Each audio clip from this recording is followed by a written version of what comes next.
They say that if you believe, a miracle can happen. Hi, Evie.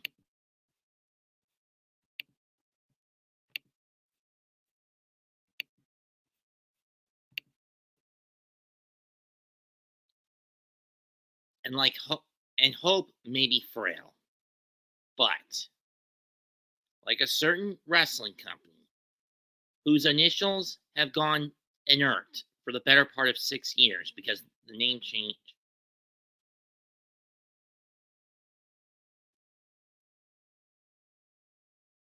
Hmm?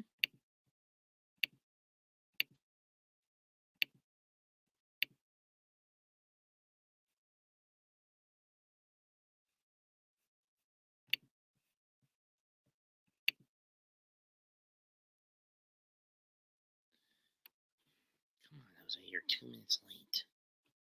Where are you?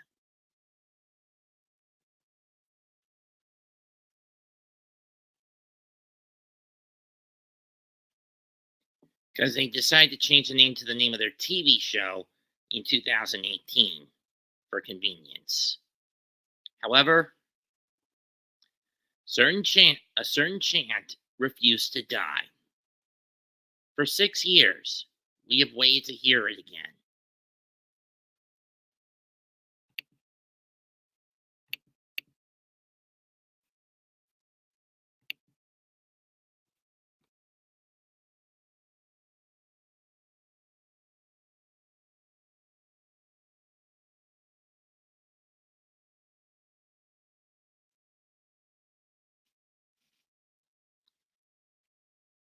It proves that while hope may be frail, like this wrestling company, like hope, this company's legacy, its lineage, and its initials are hard to kill.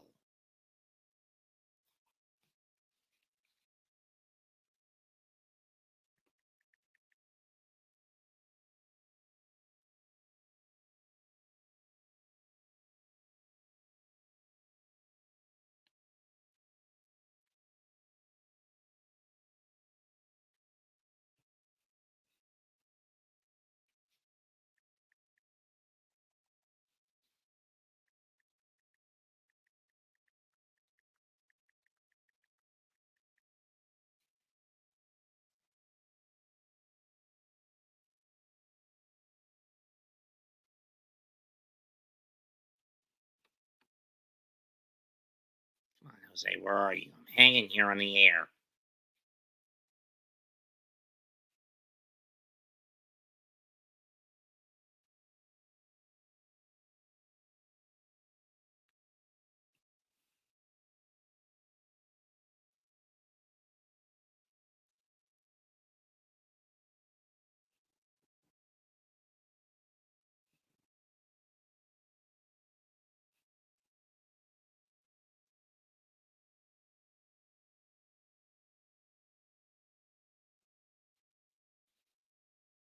As tomorrow night, from the Palms Resort in Sin City,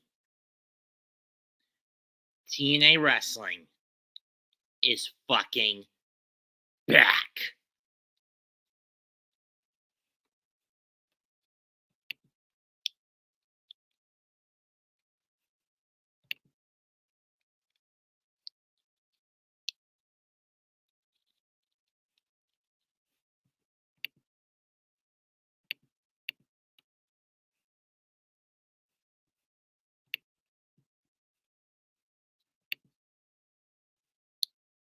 He's playing Overwatch again. I should know.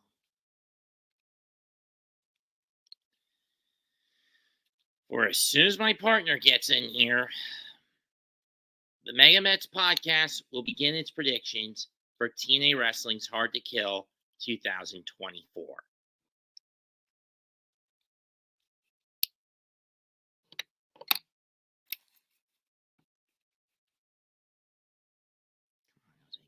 Get off of Overwatch already.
Come on, Jose, where are you?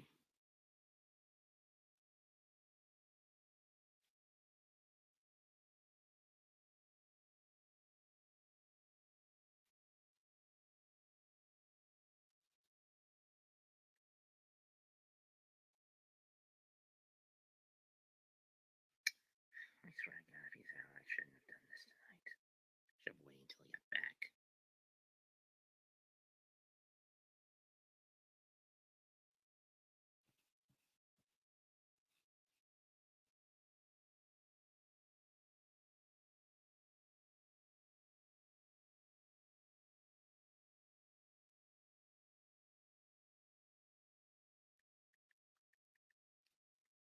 Worse than the time he held me up for the best of the Super. This is worse than the BOSJ holdup earlier in May.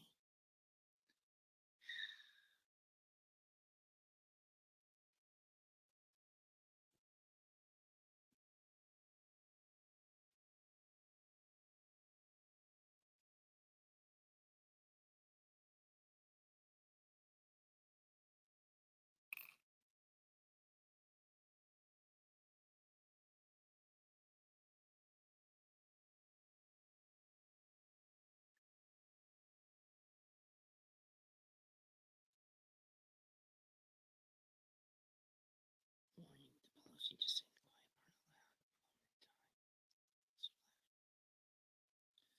Let's see what we got. Countries are pushing. People are seeing the truth. The Biden isn't.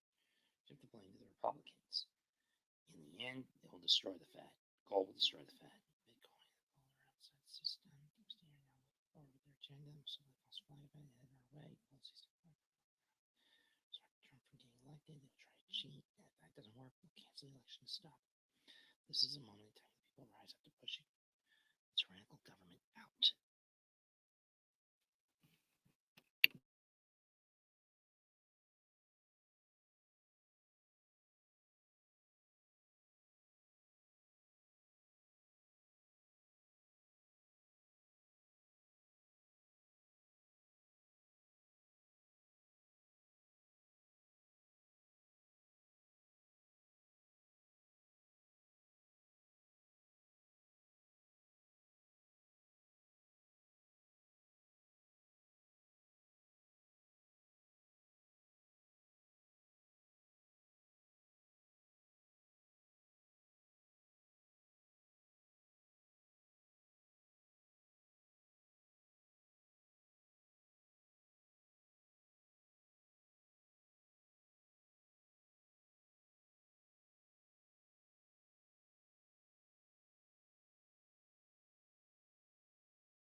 Hello, Capitan. If you're wondering what the heck I'm doing on air, I'm waiting for my partner to get back from wherever he is so we can do this damn prediction show. Tell the guy 7 o'clock and what happens.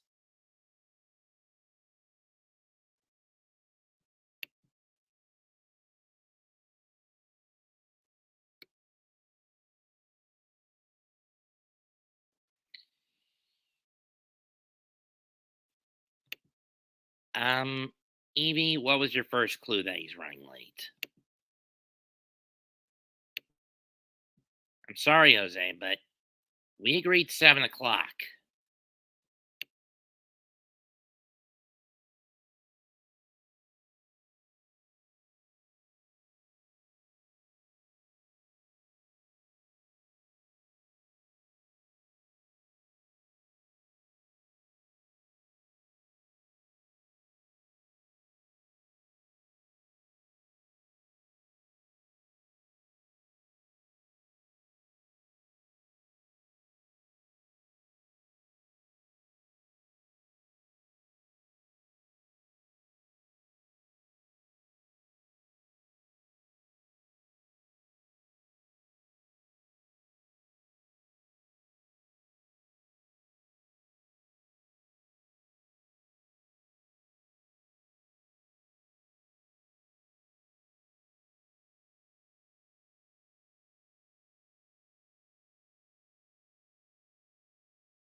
I literally had no idea that it was today. Anyway, let's run down the card for Impact for TNA Wrestling's Hard to Kill 2024. Well, judging by this, we got three pre-shows. Yep. And we kick it off with two former Impact former world champions colliding. Rich Swann against Steve Maclin. This might be an interesting one. It's a singles match, so that's not a big deal. How far has Maclin fallen from grace? I mean, last year he was one half of a power. Last spring he was one half of a power couple alongside Deonna Purrazzo. He was the world champ. She was the knockout champ. Then Deonna got released and signed with AEW, and Maclin has basically been stuck in limbo over at TNA. Well, that sucks. It really does suck. But then again, can't be as bad. That's not as bad as what Swann's had to go through. I mean, yes, he's a former world champion, but the thing was, it was during the pandemic when no one was allowed. There was no audio in the studio outside the sounds of the wrestling. Mm-hmm. And I think Rich has even gotten even shorter end of the stick since then.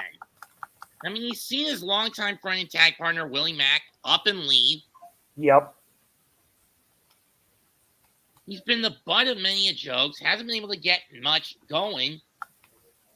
Mm-hmm. But then again, I'm not sure who wins this one. If anything, I'm going to give this one to Maclin. He needs some momentum more than Honestly, Swann. Maclin needs it. He deserves it. Next is a tag match. Eddie Edwards and Brian Myers, alongside Eddie's wife Alisha, take on TNA OGs, Eric Young and Frankie Kazarian. This might be an interesting match. True.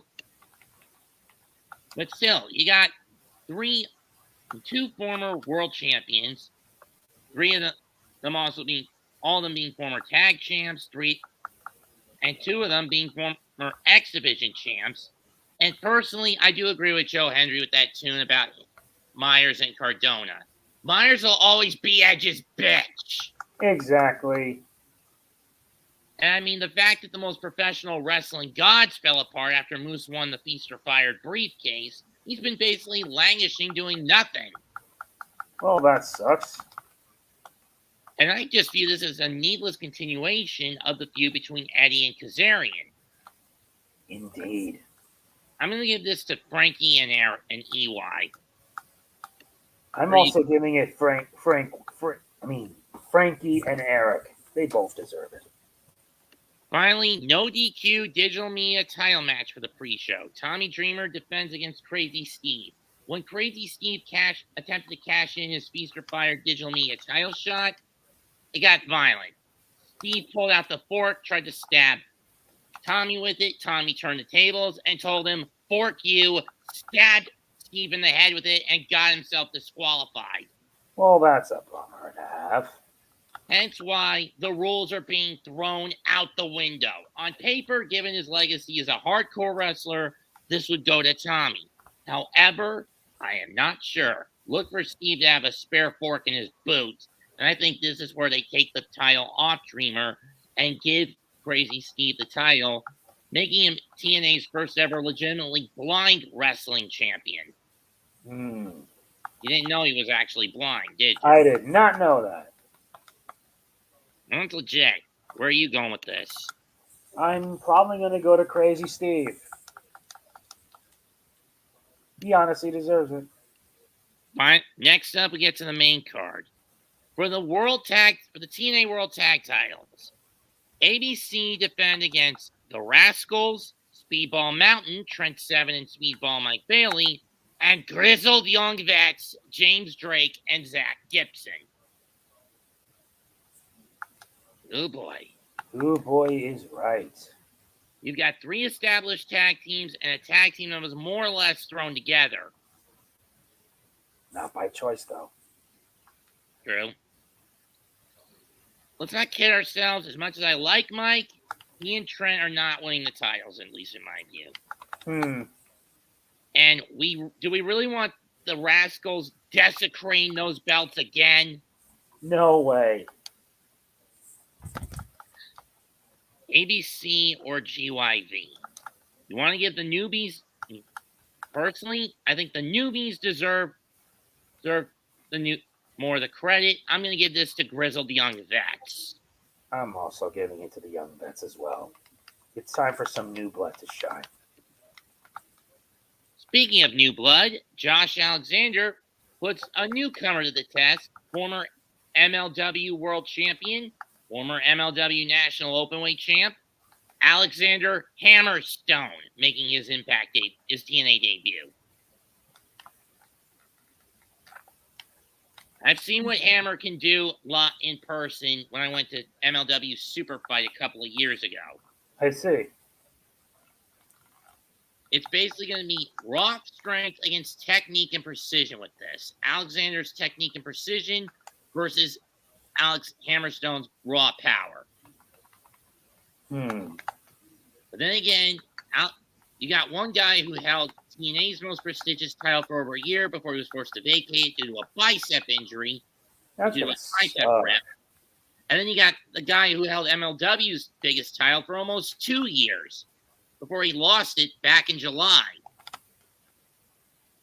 This is going to be a tough one. Yeah, it is. And honestly, I feel the new blood needs it, so my vote's on Alex. You're going Hammer? Yeah, Hammerstone. It's hammer time. I'll go that route too. Next up is one where we're going to be picking on a game of chance.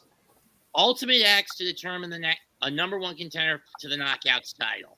Giselle Shaw, Xia Brookside, Jody Threat, Tasha Steeles, Alisha Edwards, and Danny Luna collide in the high wire spectacle and the most innovative match in professional wrestling, the Ultimate X. Ah, yes, the Ultimate X.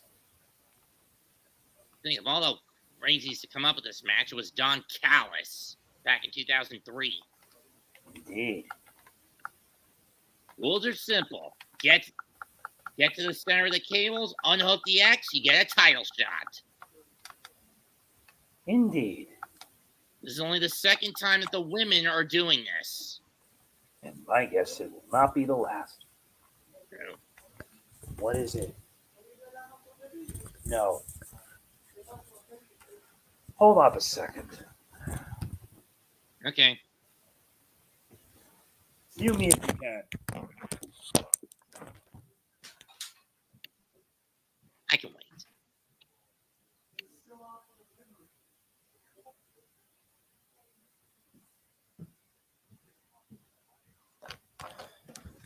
All right, I'm back again. Just my mom asking. Unmute me.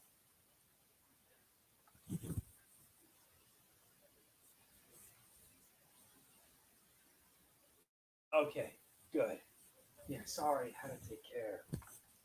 Family is always an important thing. But anyway, this is going to be tough. The rules are simple. Reach the X, you win, and that's all there is. That's not going to be an easy one, to say the least. Muted.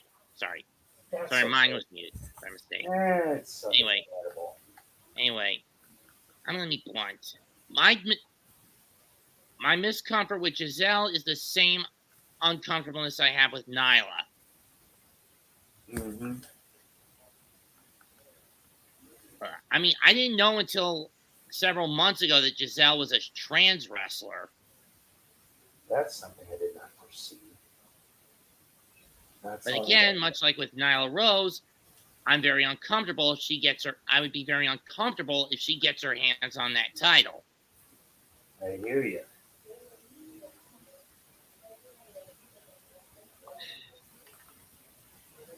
Xia Brookside's the greenhorn, so I don't see her winning this. Mm-hmm. And while Alisha has experience, she didn't really do much in the previous Knockouts Ultimate X back at Hard to Kill 2022. Mm. Jody Threat, it's just an alter ego of Rosemary, from what I understand. So I'm not sure if she would win it. And personally, I want Rosemary back, damn it. I do not blame you. And with Danny Luna, she spent most of her time valeting subculture over in the British scene. Mm. So for me, if she did it once, she'll do it again. I'm giving this to the Boricua badass, Tasha Steeles. Justified.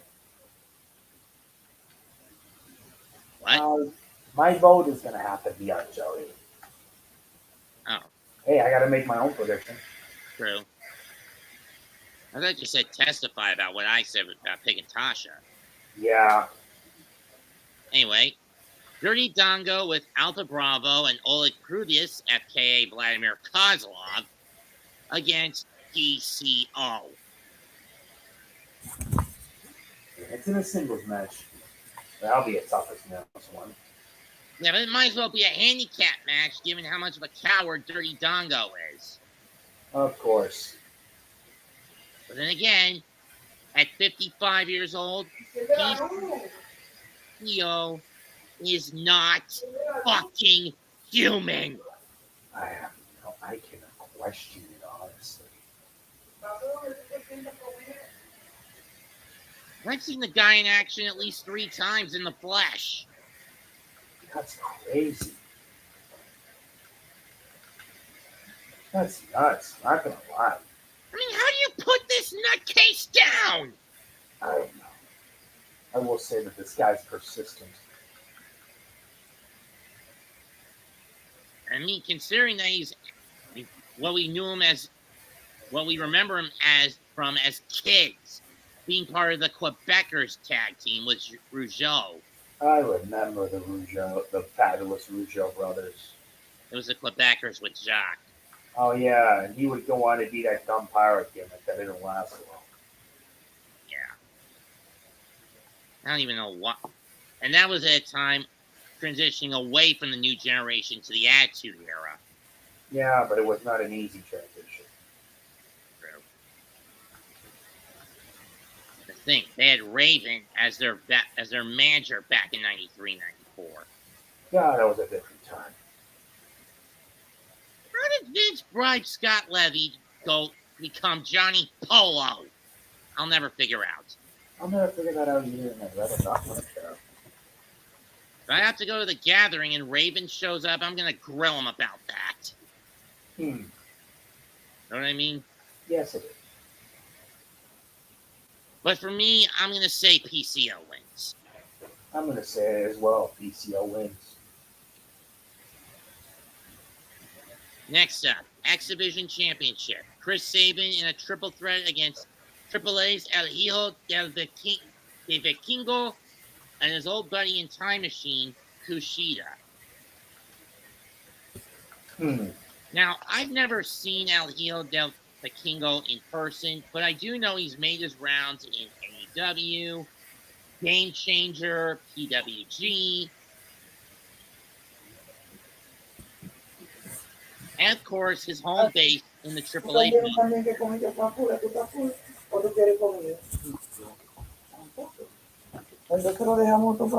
Yeah. Hola, Señora Vega. Esta fue la que te abrieron. Esta es la que tú usas. You use this. Porque tú no usas this. 0430, 0421, 2358. Eso yo me lo encontré. Sorry about that. My mom showed up. If I wasn't doing on this podcast thing, let's just say I was. Yeah, that was my mom. Anyway, continue. And of course his home, and also popping up sporadically in MLW and another Mexican promotion, the Crash Lucha, the Libre Wrestling promotion. Oh yeah, about that. I heard about that. What happened to Crash? What? Which one you're speaking of? The Crash Lucha Libre promotion. Oh yeah, Crash Lucha Libre. Did they get shut down? Now let me see. I'm checking. They're still around. They're still around. Oh. They're still around. It's just that they founded 13 years ago. They haven't they have like Crash titles and everything. They're basically a professional promotion based on Tijuana.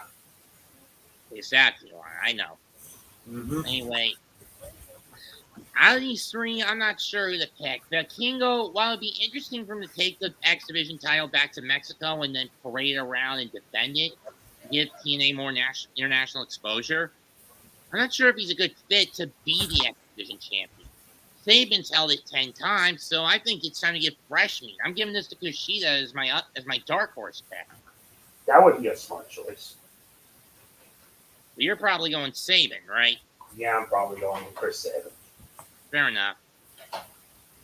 Next up, Trinity defends the Knockouts title against Jordan Grace. This is Jordan's Call Your Shot Gauntlet match cash-in. And with the scub, I've heard that Trinity might be leaving in TNA fairly soon. They're going to drop the belt, no doubt. Yeah, she's probably going to drop it. And I'm not going to lie. Jordan has been a very reliable hand with that belt the last few years. So I'm going to give it to the Juggernaut. That would be a good plan. Finally, the main event. Alex Shelley defends the TNA title against Moose. For Moose, this is his Feast or Fire cash-in. He kind of made the right contact. But he's had this opportunity before. Slammiversary 2018 against Austin Aries, he failed with it. So I'm going to be blunt. Feast or Fire is not like Money in the Bank. It's not a guaranteed win every time. The only belts I've seen that have got consistent success with the Feast or Fire briefcases, to the best of my knowledge, have been the tag titles and the X Division title. Mm-hmm. The world title shot, as far as I know, has never been successfully cashed in. Not by Scott Steiner, not by Hernandez, not by Samoa Joe, not by Moose. I don't remember. Well, there's only one other successful cash in that I know of, and that was Drew Galloway back in 2016.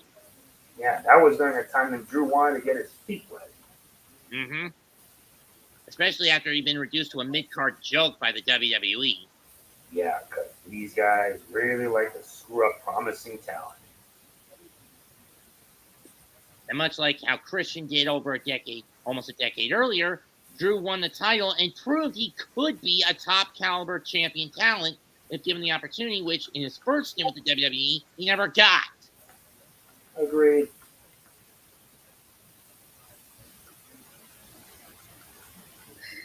Does Moose get the title back? I don't know.